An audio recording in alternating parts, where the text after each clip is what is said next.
telefon qilganim hozir Sirojnikani qamab qo'yishdi eshitgan bo'lsangiz. Ha, tinchlikmi? Ariza yozishgan ekan, hozir bitta ayol yozgan ekan. Umuman birovdan pulini ololmagan, 130 millionmi? Uni qanchadir olgan, 2 mingini ololmagan ekan. Shunga sen olib beraman degan deb yozib Sirojnikan ustida, advokat bilan. Unga hozir ana qilsam, sizga ham arizangiz bor deyishdi-da, Sirojnikan ustida. To'g'ri, men ham yozganman. Yozganmi deysiz? Men ham yozganman. Endi Jahongir o'ylab ko'ring, bolajonim. Men 1 so'm uchun harakat qilib o'tdim. Shu pulni o'ndirib beraman advokati bilan. Qancha meni aldadi? Advokat 4 millionni olish uchun 6 millionni oldi. 4 million uchun Navoiyda beraman deb Navoiyga bordi. Pulni oldi.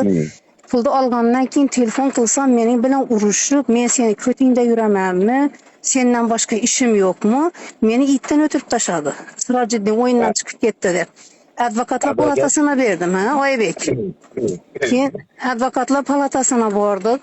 Borgandan keyin men 5 marta tergovga borganman dedi. Uchquduqqa borgani bularga qarshiga borishga yo'l kerakligidan men olib borgan ekanlar. Men to'g'ri qarshiga olib ketdilar Uchquduqdan chiqib. Bo'p, to'g'am rozi bo'ldim. Agar shu Oybek oxirgacha borganda menga alam etmaydi dedi. Chunki bular aka-uka ikkisi. Menga o'zi topib berdi. Yaxshi advokat topib ber desam, meni aka xonim bola deb topib berdi. Yana shu oralikda sizlar ham o'yindan chiqdingizlarmi? Menga advokat chiqqandan keyin advokatlar palatasından 2-etajdan 3-etajdan ekanda u. Yanına bir o'rtog'i bordi, quchoqlashib, zinadan tushib patır ikkisi, qo'ltiqlashib. Men to'xtab turdim, shu tushib kelsin, keyin tushaman. Aytishib, "Qamela ikkimiz yana bu bilan" deb tepada tursam, hali kishi so'radi, "Nima bo'ldi?" desa, shunday orqasiga qarab meni ko'rsatib, "Biz ham pizdes qilganmiz" dedi. Bu gap menga qancha og'ir botadi? Jahongir, men 65 ga kirganman. 40 yoshimda bo'lsam, 45imda bo'lsam, menga bu gap alam etmas edi. Chunki yoshman aytdim menga der edim. Men 65 ga kirib ham haqorat eshitsam, ham 20 million pul bersam bularga. Shuni rahmati. Nima ish qildi? Sirojiddin tergovga kirmas ekan, nimaga boradi? Bormasa, "Opa, men tergovga kirmayman. Men unga borolmayman" desin. Men ham bola chaqam rizqini qilib, xolodilniklargacha sotganman. 13,5 millionga kreditga olib, 8 millionga sotib, o'sha pulni olib borib Navoiyda berganman qo'lina. Yeyecek ovqatini pulini o'zina to'latdimmi? To'ladimki, shular yordam beradi. Menga shu pulim olib berar ekanlar. Mana advokatim yanimda deb. Men it o'ynaganda o'ynadilar. O'zim ijarada o'tirgan bo'lsam, boquvchim bo'lmasa, yordam so'rasangiz battar ko'pib ketadi ekanlar-da. Shunda hammada yozadi. Siz bo'lsangiz ham meni o'rnimda sizdan bu pul alam etadi. Bolalarimga men 1 kilo go'sht bermasam bir oyda. Dadasini ishlagandan men inob yo'l kiraga bering, bu advokatga bering, bu blogerga bering deb olaversam, bolamada yoqmaydi. Kasalman, 5 so'm o'qildarga pul topmay men 1 yilga yaqin oyog'imni surrab olib yurdim. O'zi guvoh biladi edi oyog'im bosib o'lmasliklarimni. Mashinada ketganam, yotib ketganman, o'tirib o'lmaganimdan. Menga alam etadi. Ya davolanmasam, ya bolalarimga yedirib ichirmasam, har oyda $200 ijara pul to'lasam, bular o'ndirib beradi desam, men tupikka tiqsa, alam qilmaymi? Meni o'rnimga o'zingiz qo'yib ko'ring, Jahongir, qanday alam etadi bolam?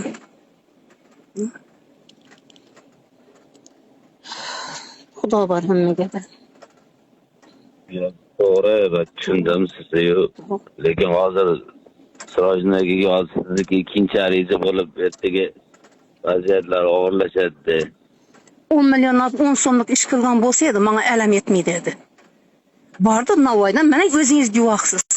Keldingmi pulni dedi. Kecha 2 million berdim, mana yatag'imga deding, olding. Bizdan yeb ichishimizga, yotishimizga yetmaydi 2 million deb bo'pti, yetmasa qo'shib tur. Ertaga men beramiz. Pul bilan kelyapsizmi? Pul bilan boryapman. Yana 5 million deb kechaga 2007 bu pulmi deydi. Men uchun 7 million katta pul. Chunki men tangalab topaman. Mehnatni peshona terim bilan topaman. To'nqildab ko'rdingiz, mashina orqasida turib pulni oldi, chiz berdi. Nima qildi Navoiyga borib? Ovqat yeb ketganimi? Borib hammaga ham alam etadi. Advokatning yana aytgan gapi oshiqcha bo'ldi. Bu til biriktirib qilingan kirami shunda. Ikkinchi marta Tergov bo'lyapti, borasizmi desam, men qimmat mashinada yurayman Inamarkada. Mening mashinam buzilsa, kim remont qilib beradi? 7 million bering, borib kelaman degan. Men 7 million nimaga to'layman, borib ish bitirmasa? Hammasi til biriktirib etilgan ish ekan, advokat aytib ketdi, biz ham shunday qilib yurdik, shunday qildik deb. Ulardan shunday qilsinlar, menga aytgan, lekin meni qilib olgani yo'q. Bu pul menga halol pulim bo'lsa qaytib keladi. Harom bo'lsa bola chaqasini o'ligina buyursin. Agar shu mendan harom bo'lib chiqib ketadigan bo'lsa, bolalarim rizqi. Ro'zani kunda qarg'iyman, tangalab topganman men, xotin boshima. Bunga o'xshab ishing bitirib beraman, ina advokatim bor deb, falon million ber, tugan million ber deb aldab olmaganman birovni. Peshona terim bilan topaman, 5 so'm topsam ham. Men hozir ham oqsaqlanib yuribman. Shu holimdan yana yuribman, shu bola chaqam tirikchiligini 1-2 so'm bo'lam ekan deb. Qarzga kirib ketganman. Qola bana ozgina bo'lsa ham hurmatim bo'lsa, iltimos sizdan. Mayli o'sha 10 million pul men o'zim beraman sizga. Iltimos, tez qaytib oling. Men telefon qilganman. Jahongir, men telefon qilganman unga. Telefonimni ko'tarmadi. 3 kun telefon qildim, qataryapti. 1-mart kuni oxirgi marta telefonimni ko'tarmadi. SMS yozdim. 2 marta SMS yozdim. Javob yo'q. SMS ham ko'rsatdim. Men ishim bitirib beraman deb 10 million olgansan, ishni bitirmaydi ekansan, pulimni qaytar dedim. Ko'rdi, SMS'larim ham ko'rdi. Javob ham qaytargan yo'q. Telefonimni ko'tarib, "Opa, bo'pti, to'g'ri, siz ham shunday qilganman. Men beraman pulingizni, shoshmang" desa-da, men o'tira dedim. Hozir men uydan chiqib deb turibdi.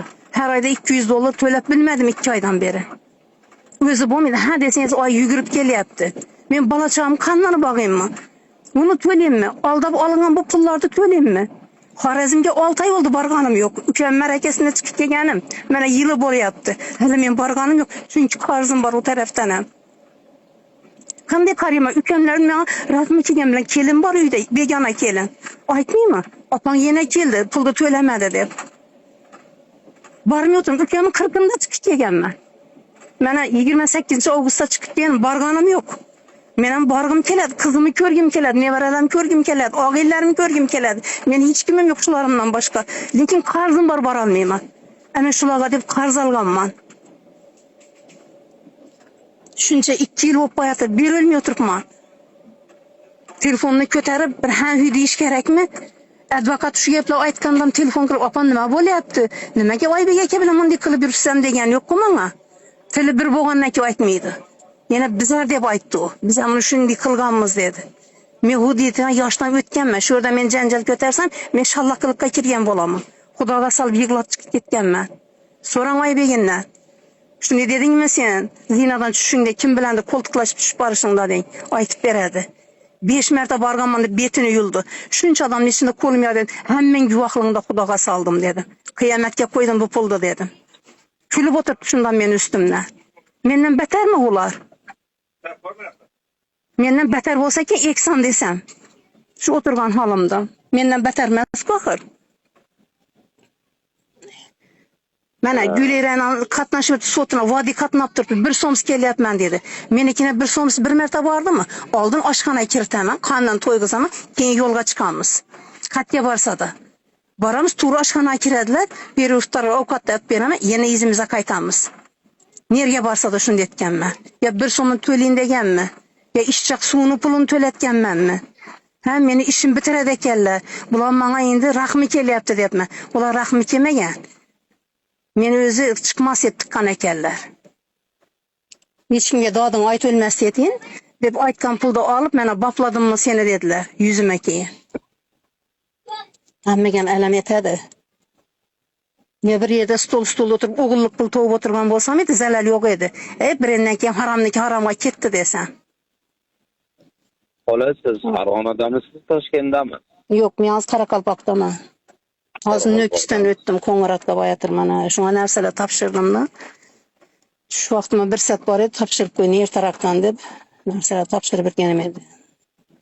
Ola biz o'sha 4 ta jurnalist blogerlar 1 million so'm yig'ib bersak, shu arizni qaytib oling iltimos.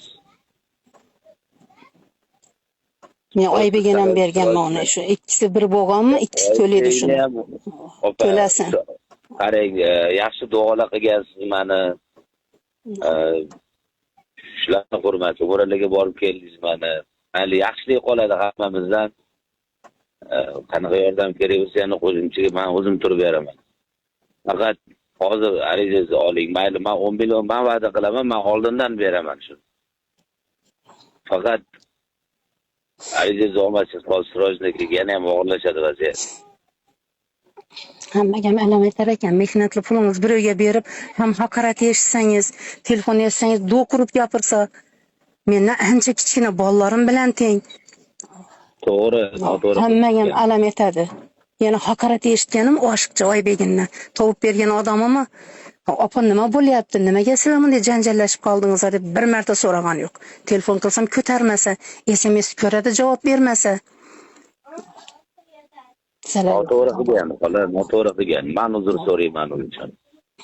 Munga bersam pul, o'zim ijara yursam deydi. Ro'zani kunida bolalarim qo'lina 5 so'm maktabini bermasam, menim 2 bolam o'qiydi maktabda. So'rasalar ham yo'q deyman. Chunki izi yo'q. Ya'ni shuning uchun hammaga alam etadi. Xudo bor. Ro'zani kunida Xudo ko'rib turibdi. Xudoga solaveraman. Hech kim Xudodan ustun emas. Toshkentga qachon qaytasiz, xola? Bilmayman, ishim bitishini qaytaman. Firmani bekityapman-da, soliqdan qarzim ko'payib ketgan. Nimadan Qoraqalpoqda ozgina qolgan pulimiz bor edi. O'sha pulni olgani boryapman, olib soliqlarni to'lab bekitib tashiman firmani. Bekitib o'lmay o'tiribman-da, soliqdan qarzim ko'payib ketgan. Ishlamasangiz ham bari soliq yozar ekan. 2 yildan beri ancha bo'lib ketgan soliq. Yana shular yopishqa boryapman, o'sha pulni olib yopib tashlayman firmanam deb. Ishlagida imkoniyatim yo'q. Oyog'im yaxshi ishlamaydi, o'tirgandan keyin turib yura olmay qolaman. O'ta qiyin ahvoldaman hozir. Sog'lig'im yo'qotib bo'ldim. Xo'p, telefonlashamiz. Sog' bo'ling. O'sha olasizmi qaytib qolar arizangizni? O'ylab ko'raman. O'ylanib javob beraman. Men uchun iltimos. Ertaga yana shu gapni eshitaman. Oybek aytganini bundan ham eshitaman. Ha? Oybekdan aytgan gapini bundan ham eshitar ekanman-da, seni falon ish qildik deganini. Oybeklarni unuting. Ular mana hozir birontasi turib bermaydi bu Sirojin akani oldida. Shu Oybekdan shu topib berganda, eng kuchli advokat meni akam postiyani birga yuramiz deb shu topib bergandami? Va ikkisi birga yurar ekan, biri advokat bo'lib, biri bloger bo'lib ish ko'rsatar ekanlardan. Shuncha gap o'tdi oradan. Nima ko'ngil uchun, "Opa nima bo'lyapti? Oybek aka bilan janjallashib qolibsizlar, nima gap?" deb ham so'ragan yo'q. Yana buni biz falondek qildik degan gap meni jonimni o'tib ketgan. Men bu gapni eshitadigan yoshda emasman, 65 ga kirganman. Gaplashamiz, bo'pti, Jahongir, telefonlashamiz. Xo'p. Men ishim bitsin, qaytishimda telefon qilaman. Bo'pti, sog' bo'ling, charchamanglar.